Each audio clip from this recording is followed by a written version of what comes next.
Hello, all you lads and lassies. Welcome to Beauties and Beasts, a podcast of all things Beauty and the Beast. I'm DF, and I am terrible at doing a Scottish accent. Ignore what just happened. In this episode, we're going to talk about Disney's 1994 animated series, Gargoyles, which caused such a phenomenon it created its own convention for a while. But nowadays, I don't think it gets the attention it deserves. For one thing, it has one of the most adorable couples in Disney television history, after Lumini from the Owl House, of course.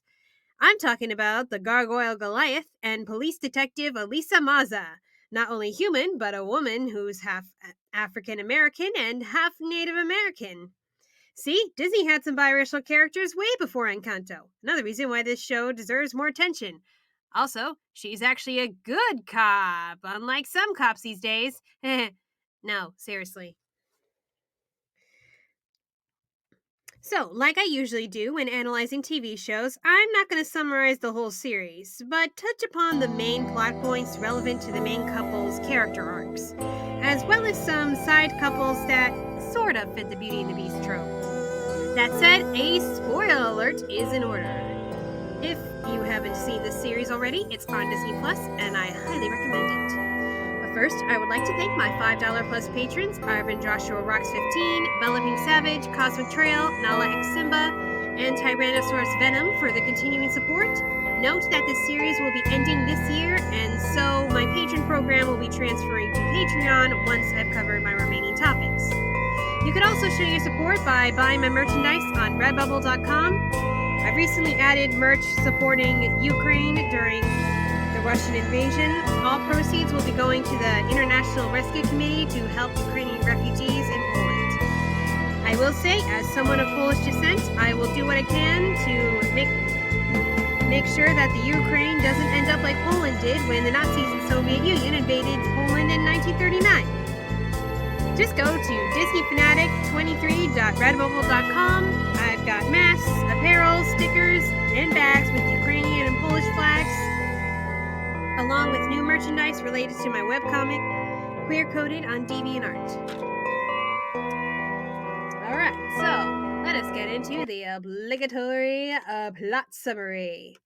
The series begins in Scotland, 994 AD, or CE, at Castle Wyvern.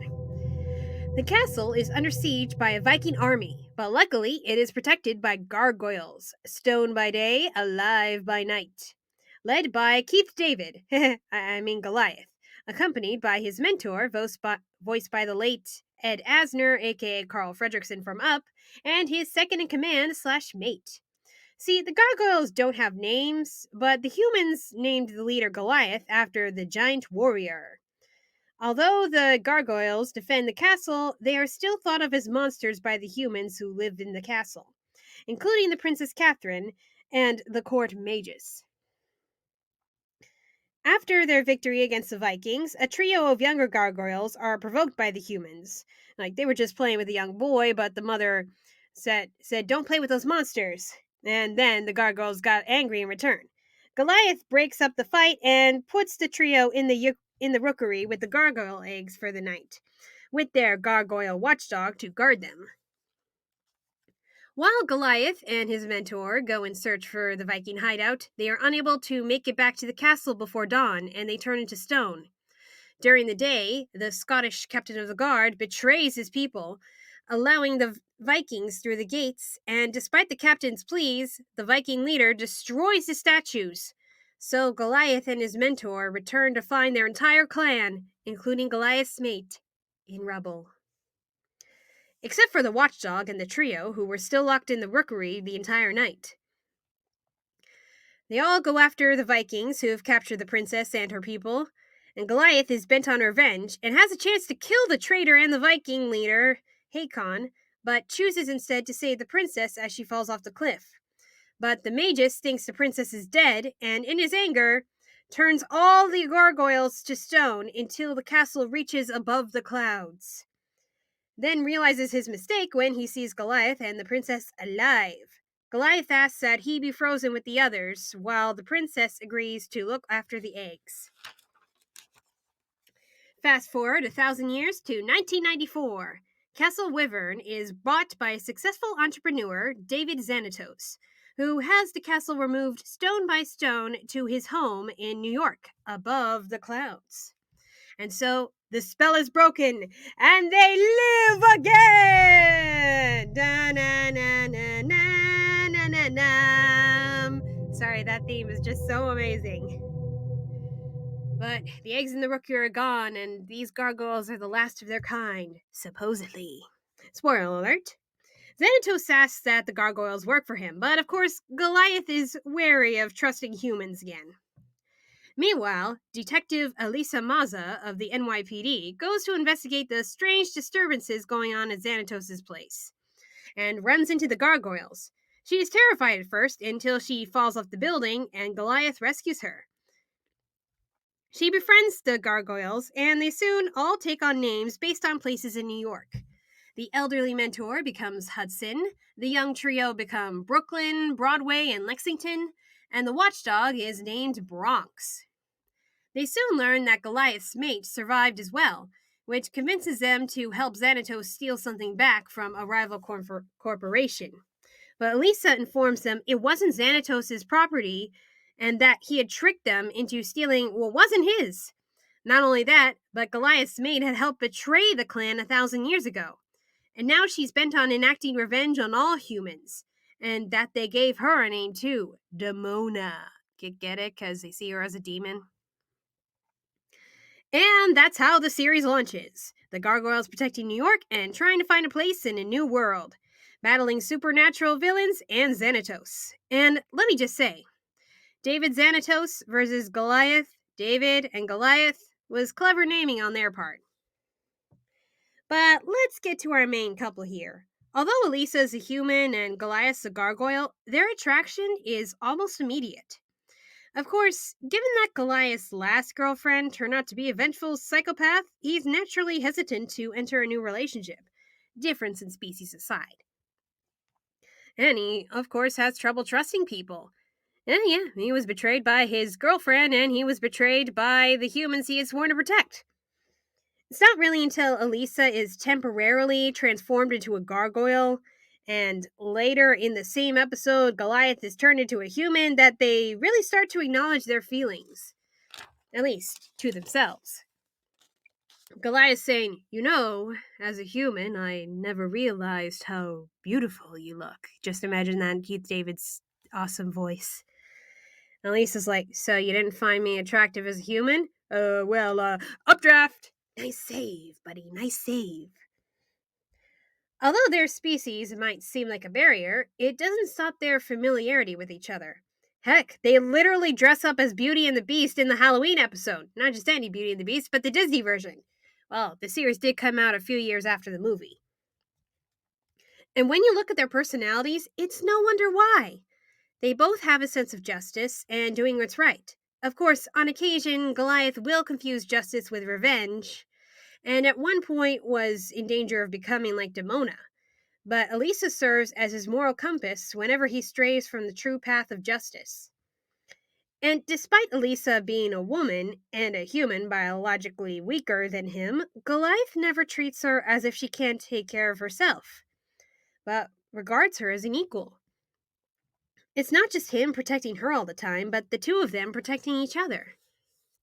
Seriously, it's hard not to ship these two. Their chemistry just becomes so natural as they face obstacles together. Elisa being a much more secure relationship for Goliath than Demona. She never asks him to be anything other than who he is. And when she discovers Goliath had a kid with Demona ages ago, remember those eggs in the rookery? Elisa's surprisingly chill with it and actually encourages that Goliath acknowledge Angela as his daughter, despite the gargoyle tradition of the clan regarding all of the hatchlings as their children and not focusing on genetics. And Angela certainly doesn't mind her dad having a relationship with a human. I mean, her bio mom's a literal monster, so anything's a step up for a stepmom. By the end of season 2, where most fans consider to be the official end, for some reason they don't consider season 3, the Goliath Chronicles, canon, probably because the creator wasn't involved in it. Elisa and Goliath finally come to terms with their feelings. Well, first Elisa finds herself attracted to a new trainee, but when she's about to kiss him in her apartment and Goliath unintentionally eavesdropping, she says, "Sorry, I can't do this. There's someone else, isn't there?" "Yes. No, not really. I mean, there's someone I care for deeply, but it would be impossible to get involved with him." Ah, man, these two crazy kids. And their confession comes at the very end of season 2. "You know how I feel about you, right?" "How we both feel." And then she kisses him just as the sun comes up, and he turns to stone with a smile on his face. Oh gosh, that's like the least spontaneous and most natural confession ever. Of course, as shown in the Goliath Chronicles, a relationship like this brings problems, especially when gargoyles are revealed to the world and an anti gargoyle group called the Quarrymen emerges. There's also an episode where Goliath dreams he is a human and he and Elisa are married with children. Although he sees how the clan is lost without him, that he cannot deny what he is, when he wakes, he is still saddened by that future that can never be. That future he could have had with Elisa. I mean, even if they are together, they can't exactly have the kids, because biology. Hey, Elisa can always adopt Angela, and you can always adopt more kids. But yeah, though we never see a wedding, their story is not over when the series is. Another couple I want to discuss in detail is David Xanatos and Fox, which is her name legally. Not really a Beauty and the Beast story, although Fox does turn into a werewolf in one episode, but these two are a stunning example of how two malicious minds can come together and end up changing for the better. Fox is a former TV actress slash thief and the heiress to Xanatos' rival company, Renard Enterprises. Unlike most of Xanatos' hired hands, Xanatos respects and admires her as an intellectual equal. He ends up marrying her, and we quickly see how much he cares about her, despite being a conniving egomaniac obsessed with immortality. I mean, even the way he proposed to her is like, "Marry me. Are you serious? We're genetically compatible, intellectually equal. It only makes sense to get married." True, but what about love? I think we love each other as much as two people like us are capable of loving, which describes a relationship to a T. Of course, when he unintentionally gets Fox turned into a werewolf, he tries to save her before the gargoyles or the authorities can harm her. And when the gargoyles do help and Fox is back to normal, Xanatos says, "Now you know my weakness." And Goliath says, "Only you would call love a weakness." Yes, Xanatos turns out to be a good, loving husband and later father.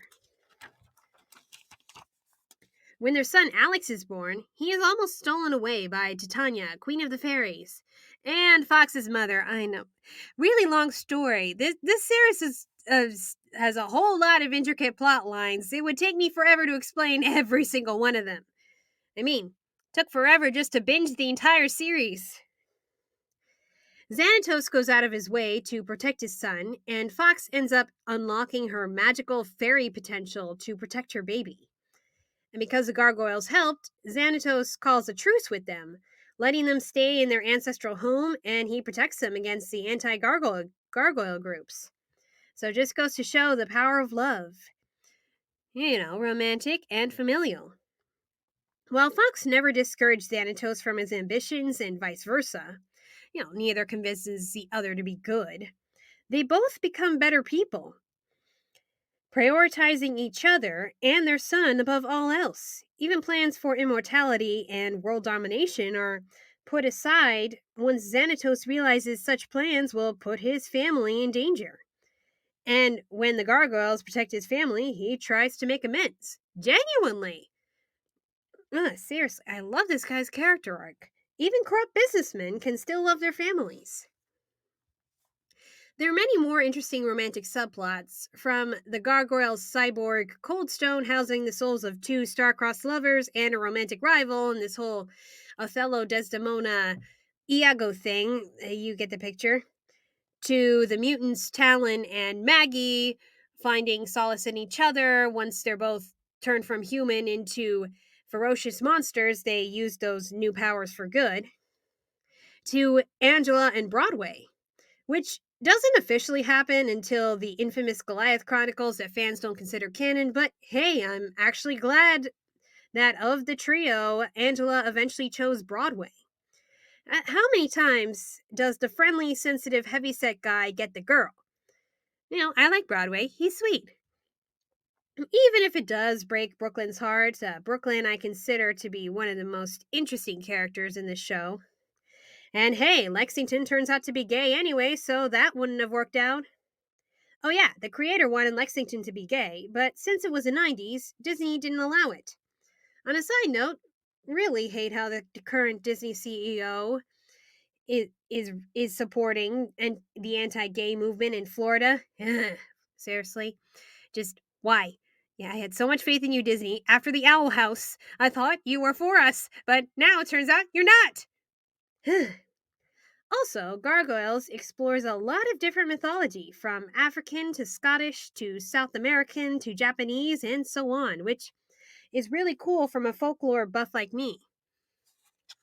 And just goes to show how mythology can influence art of any kind. The show is really amazing. The characters are three-dimensional, and it's definitely worth watching. And what all the couples have in common is the equality between them. Despite any differences in species or status or physicality, Goliath treats Eliza as an equal, Xanatos treats Fox as an equal, and so on. The way they treat romance in the show is not all lovey-dovey, but it progresses at a realistic pace to a point that when these characters do get together, you're like, yes, finally. And the show keeps a strong continuity, which you don't see a lot in the Disney animated shows at the time. Too bad I was introduced to this show after the Gathering of the Gargoyles convention was discontinued. Oh well, not like we can really enjoy any conventions right now without taking a lot of extra precautions. Alright, I see the chat has been quiet. I'm assuming the patrons here have not actually watched Gargoyles all the way through. Oh, and BellaPinkSavage says, sounds like everything in the show had a good payoff. Yeah, pretty much. So, next time on this podcast, I'm not doing what was voted next in the patron poll, as I have yet to gather the necessary research materials. My bad. I actually don't have the movie. But because it's Women's History Month, I need to do at least one topic involving a female beast. A lesser known animated film from MGM and Exodus Film Group, Igor. Recommended for you classic horror fans out there. It is extremely underrated. It's such a cute film. A little creepy, but it's wonderful overall. Okay, I'm sorry this is short. I really wanted to cover the bigger points of this show and not go everything step by step. But if any of you have any more questions, I would like to hear them.